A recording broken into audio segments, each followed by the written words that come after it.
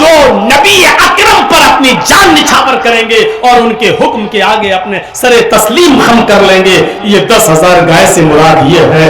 تو 100 سونے کے سکوں سے مراد اصحاب صفہ، 10 ہار سے مراد عشرہ مبشرہ، 300 گھوڑوں سے مراد 313 جنگ بدر میں لڑنے والے صحابہ، 10,000 گائےوں سے مراد مکے میں 10,000 صحابہ کا وہ لشکر جو جناب محمد رسول اللہ کے ساتھ مکے میں داخل ہوا اور اللہ کے رسول صلی اللہ علیہ وسلم کی بات کو تسلیم کر لیا. یہ پورا کا پورا منتر صرف محمد رسول اللہ پر فٹ اترتا ہے، پورا اترتا ہے. اس کے علاوہ اس منتر کے مطابق ہمیں کوئی نہیں دکھائی دیتا. جہاں تک ناموں کی بات ہے، پہلا نام محمد، تو لفظ محمد بھی ایسے ہی ویدوں میں آیا ہے. اگیان ہیتو کی رتھ موہ مدانتھکارم ناشم ودھایم ہی تدودیت وویکا. محمد بھی آ گیا. چلیے نراشن سے اگر آپ کو پسند نہیں نام کہاں ہے تو نام بھی آ رہا. محمد اگیان ہیتو کی رتھ محمد ملائیں گے تو کیا پڑھیں گے؟ محمد اندھکارم ناشم ملائیں گے تو کیا پڑھیں گے؟ محمد اندھکارم ناشم ودھایم ہی تدودیت وویکا. محمد آئیں گے اس دھرتی پر، محمد آئیں گے. محمد اندھکارم ناشم، دھرتی پر اندھیرا ہوگا وہ اس اندھیرے کو ناش کر دیں گے. دھرتی پر اندھیرا ہوگا اس اندھیرے کو مٹائیں گے. محمد اندھکارم ناشم، محمد کے آنے کے بعد اندھیرا مٹے گا. آپ کو نہیں معلوم محمد الرسول اللہ کے آنے سے پہلے کتنا اندھیرا تھا؟ اس کی ایک جھلک دیکھنا چاہتے ہو تو میں دکھاؤں آپ کو. اتنا اندھیرا تھا محمد الرسول اللہ کے آنے سے پہلے کہ لوگ شراب میں اتنے مست تھے کہ ان کے گھر میں جب کوئی بچہ پیدا ہوتا تھا تو ماں اپنے بچے کو دودھ کا قطرہ منہ میں نہیں ڈالتی تھی، پانی کا قطرہ منہ میں نہیں ڈالتی تھی. بچہ ماں کے پیٹ سے باہر آتا تھا تو شراب کے قطرے اور شراب کی بوندیں اس بچے کے منہ میں ڈالی جاتی تھی اور اس پر فخر کیا جاتا تھا کہ میں نے اپنے بچے کو پیدا ہونے کے بعد شراب کے قطرے پلائے ہیں. ان کی گھٹی میں شراب رچی اور بسی ہوئی تھی. جوا اتنا زیادہ کھیلا جاتا تھا کہ جوئے میں رقم ہار جاتے تھے تو مکان لگا دیا کرتے تھے، اور مکان جوئے میں ہار جاتے تھے تو بیوی جوئے میں لگا دیا کرتے تھے. پڑھیے زاد المعاد علامہ ابن قیم کی. اور بیوی بھی جوئے میں ہار جاتے تھے تو جوان بیٹی جوئے میں لگا دیا کرتے تھے. زناکاری عروج پر تھی، عورت کی کوئی حیثیت نہیں تھی.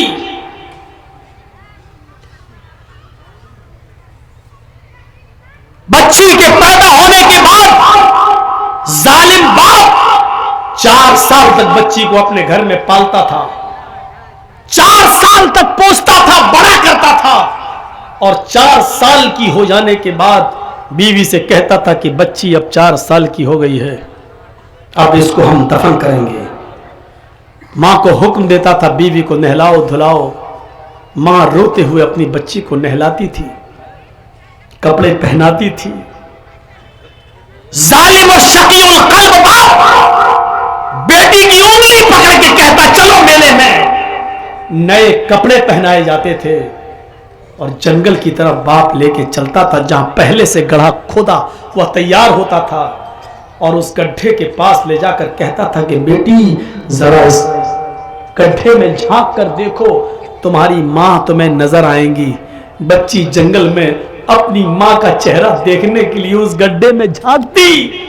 پیچھے سے شقی القلب کسائی باپ بچی کو دھکا دے دیتا اور وہ قبر کے اندر گڈھے میں گر جاتی. پھر یہ مٹی ڈالتا، جہاں تک ہو سکتا وہ ننھے منھے ہاتھوں سے مٹی ہٹاتی، لیکن شقی القلب باپ کا دل نہیں پسیجتا. وہ چیختی چلاتی لیکن اس کا دل موم نہیں ہوتا. پورا کا پورا مٹی سے پاٹ دیتا اور اس وقت تک قبر کے پاس گڈھے کے پاس کھڑا رہتا جب تک اس بچی کی آخری سانس نہیں نکل جاتی اور وہ رو رو کر مر نہیں جاتی، تب تک وہ نہیں آتا. اور مر جانے کے بعد پھر اپنی قوم میں آتا, شراب کی بوتل اٹھا کر ہنستے ہوئے فخر کے ساتھ کہتا کہ آج میں نے اپنی بیٹی کو دفن کر دیا. اس سے زیادہ شقی القلبی کیا ہوگی, اس سے زیادہ اندھکار کیا ہوگا, اس سے زیادہ اندھیرا کیا ہوگا. آج بھی بچے مارے جاتے ہیں ماں کے پیٹ میں. الٹرا ساؤنڈ پہ چیک کرایا گیا, بتایا لڑکی ہے. صاحب 3 لڑکیاں پہلے سے, چوتھی بھی لڑکی. نہیں صاحب ایبارشن کرا دیا. لکھا ہے ہاسپٹل میں یہاں بھرور کی لنگ کی جانچ نہیں کی جاتی ہے, یہ اپرادھ ہے. لکھا ہوتا ہے ہاسپٹلز میں, لیکن پسے پردہ سارے کام ہو رہے ہیں. کیا کالج میں پڑھنے والے لڑکے اور لڑکیوں کے ساتھ ہونے والی غلطیوں پر جب کالج کی لڑکیوں کا حمل ٹھہر جاتا ہے تو کیا ان کا ایبارشن نہیں ہو رہا ہے؟ کیا وہ بچے نہیں گرائے جا رہے ہیں؟ کیا حمل ساقط نہیں ہو رہے ہیں؟ سب کچھ ہو رہا ہے پسے پردہ, سب کچھ ہو رہا ہے پسے پردہ. پیٹھ کے پیچھے, سامنے نہ صحیح لیکن سارے ہاسپٹل میں ہو رہا ہے. بچے گرائے جا رہے ہیں. ناجائز بچے تو چھوڑو, جائز بچے بھی گرائے جا رہے ہیں. 3 لڑکیاں ہیں, چوتھی بھی پیٹ میں بچی ہے. نہیں صاحب ڈاکٹر صاحب گرا دو. یاد رکھنا, جتنے لوگ بیٹھے ہو سن لو, اگر کسی نے یہ جرم کیا ہے اور اپنی بیوی سے کروایا ہے یا اپنے بچے کا حمل ساقط کروایا ہے, ابھی جاؤ توبہ کرو, گر گراؤ رب کے سامنے, اس کو رحم آ جائے تو اللہ تعالیٰ معاف بھی کر سکتا ہے. غفور رحیم ہے وہ. ورنہ جرم بہت بڑا ہے. جس نے اپنی بیوی کے پیٹ سے بچہ گروایا, چاہے وہ حمل 10 دن کا ہی کیوں نہ ہو, 15 دن کا کیوں نہ ہو, حمل ٹھہرنے کے بعد گرب کے اندر بچہ ٹھہر جانے کے بعد اس کو گروانا اتنا بڑا جرم ہے, اتنا بڑا جرم ہے کہ بخاری شریف کی حدیث ہے, اللہ کے نبی فرماتے ہیں جس نے دنیا میں اپنے بچے کو اپنی بیوی کے پیٹ سے ابارشن کروا دیا, گروا دیا, اسقاط کروایا, قیامت کے دن اللہ تعالیٰ اس بچے کو ہاتھ دے گا, پیر دے گا, زبان دے گا, آنکھیں دے گا, سر دے گا. یہ بچہ ایک بچے کی شکل اختیار کرے گا. بخاری کی روایت ہے, جاء یوم القیامہ ومعلق بین ثدیہا, قیامت کے دن وہ بچہ اس حال میں آئے گا کہ وہ اپنے ماں کی دونوں پستان سے لٹکا ہوا ہوگا, اپنے ماں کے دونوں سینوں سے لٹکا ہوا ہوگا, اپنے ماں کا دودھ چوس رہا ہوگا, اپنے ماں کے پستان سے لٹکا ہوگا. اللہ کہے گا اے بچے تجھے بھی کچھ کہنا ہے. اللہ اس بچے کو زبان دے گا, یقول, وہ بچہ اپنے ماں کی پستان چھوڑے گا, پھر اوپر دیکھے گا, کہے گا یقول یا ربی ہذہ امی قتلتنی, اللہ یہ میری ماں ہے جس کے پستان سے میں لٹکا ہوں, اللہ یہ میری ماں ہے جس کا میں دودھ پی رہا ہوں, اللہ یہ میری ماں ہے جس کے سینے سے آج میں لگا ہوں, اللہ یہ میری ماں ہے جس نے دنیا میں مجھے مار ڈالا تھا, اللہ یہ میری ماں ہے جس نے دنیا میں مجھے قتل کر دیا تھا, اللہ یہ میری ماں ہے جس نے دنیا میں مجھے جینے نہیں دیا, مجھے دنیا میں آنے نہیں دیا, اللہ یہ میری ماں ہے جس نے دنیا میں مجھے بھلا دیا تھا, میرا قتل کر دیا تھا, میرا مرڈر کر دیا تھا, اللہ یہ دنیا میں میری نہ ہوئی, آج آخرت میں تو اس کا مت بن, آج آخرت میں تو اس کا مت ہو. اے اللہ تو میری ماں کو جہنم میں ڈال دے, اللہ میری ماں کو جہنم میں پھینک دے, میری ماں سے مجھے کوئی ہمدردی نہیں ہے, یہ دنیا میں میری نہ ہوئی, آج تو اس کا نہ ہو. قیامت کے دن یہ بچہ اپنی ماں کو جہنم میں لے جائے گا. اللہ رب العالمین اس بچے کو تو نہیں لیکن اس کی ماں کو اپنے بچے, اس بچے کے کہنے پر جہنم میں ڈال دے گا. جس ماں نے دنیا میں ایبارشن کرا کے اپنے بچے کو گرایا ہے, تم اپنے حلال بچے گرا دیتی ہو, اپنے شوہر کے بچے گرا دیتی ہو, صرف اس لیے کہ وہ لڑکی ہے. اسلام نے تو حرام اولاد کو بھی گرانے کی اجازت نہیں دی ہے. اس واقعے کو نہیں پڑھا جو اللہ کے رسول کے پاس ایک عورت آتی ہے اور کہتی ہے انی قد اصبت حد یا رسول اللہ, اے اللہ کے نبی میں حد کو پہنچ چکی ہوں اور مجھے پاک کر دو. اللہ کے نبی نے کہا ٹھیک ہے اس کو لے جاؤ سنسار کر دو. کہنے لگی میرے پیٹ میں بچہ ہے. آپ نے کہا پھر تجھے ابھی سنسار نہیں کیا جائے گا, جاؤ جب بچہ پیدا ہو جائے تب آنا. بچے کو لے کر آئی گا, اب تو پیدا ہو چکا ہے. آپ نے کہا اس بچے کے ہاتھوں میں تیرا دودھ لگا ہوا ہے, مطلب اس بچے کو تیرے دودھ کی ضرورت ہے. جب تک وہ تیرا دودھ پیے گا تجھے قتل نہیں کیا جائے گا. جب وہ تیرا دودھ چھوڑ دے اور روٹی کھانے لگے تب تجھے قتل کیا جائے گا. اسلام تو حرام اولاد گرانے کی اجازت نہیں دیتا, تم تو اپنے حلال اولاد گرا دیتی ہو. قیامت کے دن یہ عورتیں بہت سخت عذاب میں مبتلا ہوں گی جنہوں نے دنیا میں اپنے بچوں کو گروایا ہے. حمل ٹھہرنے کے بعد چاہے وہ ایک دن کا ہی کیوں نہ ہو, حمل ٹھہر گیا, رپورٹ میں آ گیا کہ حمل ٹھہر گیا, اب آپ بچے کو نہیں گرا سکتے ہیں, ایبارشن نہیں کرا سکتے ہیں. وہ الگ بات ہے کہ کوئی مصیبت ہو جائے اور ماں یا بچے میں سے کسی ایک کو بچانا پڑے, تو ایسی صورت میں تو پھر ماں کی جان بچائی جائے گی. وہ مجبوری کی ایک الگ کنڈیشن ہے, لیکن بغیر کسی مجبوری کے صرف اس لیے کہ 3-4 بیٹیاں پہلے سے, یہ چوتھی بھی میری بیٹی, ہم جہیز کہاں سے لائیں گے, نہیں گرا دو, اب نہیں چاہیے مجھے, صرف اس لیے گرا دیتی ہو تو عذاب کی مستحق ہوگی, عذاب کی مستحق. تو میرے بھائیوں ہمیں بچنا چاہیے. یہ اندھیرا تھا عرب کے اندر کہ لڑکیوں کو زندہ دفن کر دیا جاتا تھا. شادی جانتے ہو کیسے ہوتی تھی؟ شادیوں کا رواج بہت برا تھا. ایک لڑکا کسی لڑکی سے شادی کر کے لاتا تھا. پڑھیے بخاری کتاب النکاح, زمانے جاہلیت کی نکاح پر نظر ڈالیے. ایک لڑکا کسی لڑکی کو نکاح کر کے لاتا تھا, لیکن اس کے ساتھ رات سوتا نہیں تھا, جس کو ہماری زبان میں بولا جاتا ہے شب زفاف نہیں مناتا تھا, اور جس کو ہماری عام بھاشا میں بولا جاتا ہے سہاگ رات, وہ لڑکا اپنی بیوی کے ساتھ نہیں مناتا تھا. شادی کر کے لایا, ودا کر کے لایا, رخصتی کر کے لایا, گھر میں لایا, لیکن نہیں ملتا تھا, بلکہ وہ لڑکا, وہ پتی, وہ دولہا اپنی بیوی کو اپنے دوست کے حوالے کر دیتا تھا اور کہتا تھا کہ لو جاؤ تم اس کے ساتھ اور اس کی شرمگاہ حاصل کرو, یعنی اس کے ساتھ زنا کرو.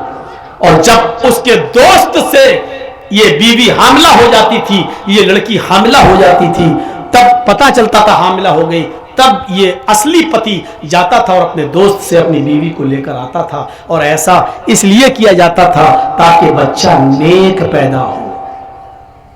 بتائیے, ان کے ہاں نیک بچہ پیدا ہونے کا یہ تصور تھا کہ جب تک شوہر شادی کے بعد اپنی بیوی کو کسی دوست کے بستر پہ نہ بھیج دے اور اس سے حمل نہ ٹھہر جائے, تب تک اس بیوی کو اپنی بیوی کی طرح نہیں اپنایا جا سکتا ہے, اس سے ملا نہیں جا سکتا ہے. اور یہ اس سماج میں اس لیے ایسا کیا جاتا ہو کہ اس سے بچہ شریف پیدا ہو, تو وہاں کی شرافت آپ سمجھ سکتے ہیں. جیسے ہمارے ملک میں ایک دھرم ایسا بھی ہے جس کے بڑے بڑے گرو ننگے رہتے ہیں, مارکیٹ میں ننگے گھومتے ہیں اور عورتیں ان کے پیچھے پیچھے گھومتی ہیں. اور ایک جگہ جب وہ بابا بیٹھ جاتا ہے تو اس کے اوپر سر پہ دودھ ڈالتی ہیں. آج بھی یہ پرچلن ہے. اور وہ دودھ جب بہتا ہوا اس بابا کے مشین کے پاس آتا ہے, وہ گرو گھنٹال جو بنا بیٹھا ہے ننگا, جب بابا کی شرمگاہ کے پاس آتا ہے وہ دودھ اوپر سے, تو اس کو کٹورا لگا کے ایسے بھر لیتی ہے. اور وہ دودھ گربھوتی عورتوں کو پلایا جاتا ہے, حاملہ عورتوں کو پلایا جاتا ہے. کیوں؟ تاکہ بچہ نیک پیدا ہو.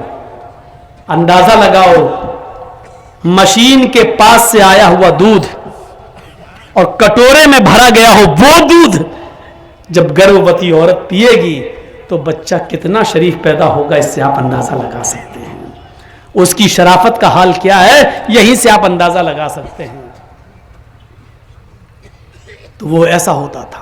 نکاح کا دوسرا طریقہ عرب کے اندر یہ تھا, نکاح کا دوسرا طریقہ عرب کے اندر یہ تھا کہ ایک ہی عورت کے پاس 3 سے اوپر اور 10 تک لوگ, 10 سے زیادہ نہیں, 10 تک لوگ آتے تھے. 3 بھی ہو سکتے ہیں, 4 بھی, 5 بھی, 6 بھی, 7 بھی, 8 بھی, 9 بھی, 10 بھی, 10 سے زیادہ نہیں. اس عورت کے پاس پورے سال جاتے ہیں. جب بچہ پیدا ہوتا تو وہ ان 10 کو, جتنے لوگ اس کے پاس آئے, وہ سبوں کو بلاتی اور کہتی کہ تمہارا معاملہ تو معلوم ہے, تم بھی ہمارے پاس آئے, تم بھی ہمارے پاس آئے, تم نے بھی ہم سے ملاقات کی, تم نے بھی ہم بستری کی, تم نے بھی ہمارے جسم سے کھلواڑ کیا, سب تمہیں تو معلوم ہے نا. سب کہتے ہاں. مجال نہیں تھی کہ نہ آئے کوئی, آنا پڑتا تھا. یہ سماج کا نیم تھا، آنا پڑتا. جتنے لوگوں نے اس عورت کے ساتھ جمع کیا، ہم مستری کی، زنا کے، سب آتے. وہ عورت کہتی اب یہ بچہ پیدا ہوا ہے، سب خاموش بیٹھے رہتے. اس عورت کو اختیار ہوتا، وہ بچہ اٹھاتی اور ان لوگوں میں سے جتنے لوگوں نے اس کے ساتھ زنا کیا، اپنا بچہ جس کی گود میں ڈال دیتی. یہ اس کی بیوی مان لی جاتی، وہ اس کا پتی مان لیا جاتا، اور اس کا بچہ وہی مان لیا جاتا جس کی گود میں ڈال دیا، یہ اسی کا بچہ ہے. یہ شادی کا دوسرا طریقہ تھا عرب کے اندر. بس تیسرا طریقہ اور سن لو. تیسرا طریقہ یہ تھا کہ گنتی کی کوئی تعداد نہیں تھی. عورت اپنے گھر میں ہری جھنڈیاں لگا لیا کرتی تھی. ہری جھنڈی کا مطلب پورے سال جو ان کے پاس آنا چاہے. یہ اس علاقے میں طوائف میں شمار نہیں ہوتی تھی، لیکن کام طوائف والا تھا. پورے سال آنے والے کسی آدمی کو منع نہیں کرتی تھی. 9 مہینے 10 مہینے کے بعد جب اس عورت کی کوکھ سے بچہ پیدا ہوتا تو جتنے لوگ اس سے ملے سب کو بلاتی، اور مجال نہیں کہ کوئی نہ آئے، سب کو آنا پڑتا. سب کو لائن سے بٹھا دیتی. خانہ کعبہ جو پہلے ان کے ہاتھ میں تھا، وہاں قیافہ شناس کو بلایا جاتا. وہ آتا اور اس سے کہا جاتا کہ اس بچے کی شکل دیکھو، ان لوگوں میں سے کس سے سب سے زیادہ مل رہی ہے. وہ دیکھتا، چیک کرتا، اور اتنے لوگوں میں جس آدمی سے اس بچے کی شکل سب سے زیادہ مل رہی ہوتی، قریب ہوتی، یہ اس کی گود میں بچہ ڈال دیتا اور اس عورت کو اس کے ساتھ بھیج دیتا. یہ شادی کا تیسرا طریقہ تھا. محمد اندھکارم ناشم، محمد آئیں گے تو اندھیرا ناش کر دیں گے. اب دیکھیے اسلام جب آتا ہے تو زمانے جاہلیت کے سارے نکاح ختم کر دیے جاتے ہیں، اور اسلام نے عورت کو اتنی عزت دے دی کہ اب نکاح کے لیے جب بیٹھ گیا دولہا، پہلی بات تو بارات کا تصور ہے نہیں، اب آ گئی تو بیٹھ گیا تو پہلے لڑکے کا نکاح نہیں ہوگا، پہلے لڑکی کا ہوگا. ایک وکیل، 2 گواہ لڑکی کے پاس جائیں گے، اس سے پہلے اجازت لیں گے، تمہارا نکاح فلاں کے ساتھ کیا جا رہا ہے، کیا تمہیں قبول ہے؟ وہ دستخط کرے گی رجسٹر پر، اور اس کا دستخط ہی یہ مان لیا جائے گا کہ اس کی اجازت ہے. پھر اس کے بعد لڑکے کا نکاح. یہ اسلام نے عورت کو عزت دی ہے. زبردستی کوئی کسی لڑکی کے ساتھ نکاح نہیں کر سکتا ہے. کچھ جاہل لوگ ایسے ہوتے ہیں، لڑکی کا نکاح کرنے گئے تو وہاں کہتے ہیں ہاں بیٹا فلاں کے ساتھ تمہارا نکاح ہو رہا ہے، تم نے قبول کیا؟ وہ بیٹھی ہے بیچاری شرم کی وجہ سے، اور یہ زبردستی ارے بولو بیٹا کیا، وہ شرما رہی ہے. اب بار بار کہلوا رہے ہیں بولو کیا. اب وہ بیٹھی ہے بیچاری. اب اس کی سہیلیاں بھی اس سے کہہ رہی ہیں بول دے ہاں ہاں بول دے. ارے جاہلو، زندگی بھر جاہل ہی رہو گے، پاگل رہو. جب حدیث میں ہے اذنھا سماتھا، اس کی خاموشی ہی اس کی اجازت ہے، تو کیوں زبردستی اس سے کہلوا رہے ہو؟ کواری ہے، باقرہ ہے، غیر شادی شدہ ہے، اس کا زبان سے بولنا ضروری نہیں ہے. ایک بار آپ اس سے پوچھئے کہ فلاں فلاں کے ساتھ تمہارا نکاح کیا جا رہا ہے، کیا تم اس لڑکے کے ساتھ نکاح تمہیں قبول ہے؟ بس ایک بار اس سے پوچھئے. وہ خاموش ہو جاتی ہے، وہی اس کی اجازت ہو گئی. مت پوچھواؤ زبردستی. وہ خاموش رہتی ہے تو سمجھ لو کہ وہ راضی ہے.